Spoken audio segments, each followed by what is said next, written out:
আগামী সোমবার থেকে শুরু হচ্ছে ভীষ্ম পঞ্চক ব্রত। পিতামহ ভীষ্মদেব এই ব্রত করেছিলেন, তাই এর নাম ভীষ্ম পঞ্চক ব্রত। অত্যন্ত মহিমান্বিত এই ব্রত করার ফলে যে কেউ গোলকাধিপতি ভগবান শ্রীকৃষ্ণকে সন্তুষ্ট করতে পারেন।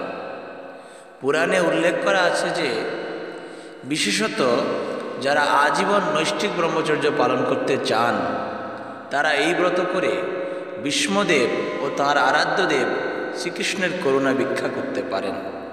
ভক্তরা তাদের সুবিধা মতো নিম্নোক্ত স্তরগুলো যে কোনোটি অনুসরণ করতে পারেন, যাতে তাদের নিত্য ভগবৎ সেবা ও সাধারণ সাধনার বিঘ্ন না ঘটে। প্রথম স্তর পঞ্চগব্যের এক এক দিনে গ্রহণ করা যেতে পারে। প্রথম দিন গোময়, দ্বিতীয় দিন গোমূত্র, তৃতীয় দিন দুধ, চতুর্থ দিন দধি এবং পঞ্চম দিন গোময়, গোমূত্র, দুগ্ধ, দধি ও ঘিয়ের মিশ্রণে তৈরি পঞ্চগব্য। দ্বিতীয় স্তর, যদি কেউ প্রথম স্তর অনুসরণ করতে না পারেন তবে ফলমূল গ্রহণ করা যেতে পারে। যেমন যেসব ফলে প্রচুর বীজ রয়েছে, যেমন পেয়ারা, ডালিম, পেঁপে, শশা প্রভৃতি বর্জন করা উচিত। আলু, কাঁচকলা, মিষ্টি আলু সেদ্ধ করে গ্রহণ করা যেতে পারে।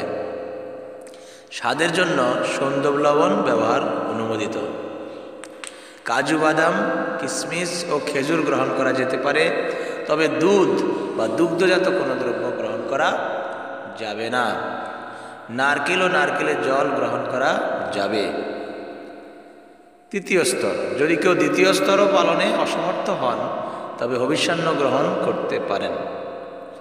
প্রতিদিন গঙ্গার মতো পবিত্র নদীতে স্নান করা উচিত। দিনে 3 বার ভীষ্মদেবের উদ্দেশ্যে তর্পণ করা উচিত।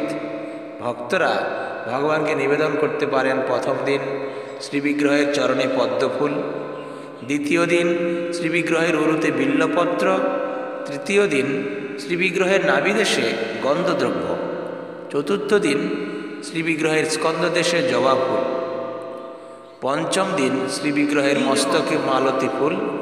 যদি কখনো 2টি তিথি একত্রে পড়ে তবে ওই দিন 2 দিনের উদ্দিষ্ট ফুলগুলো একই দিনে নিবেদন করতে পারেন।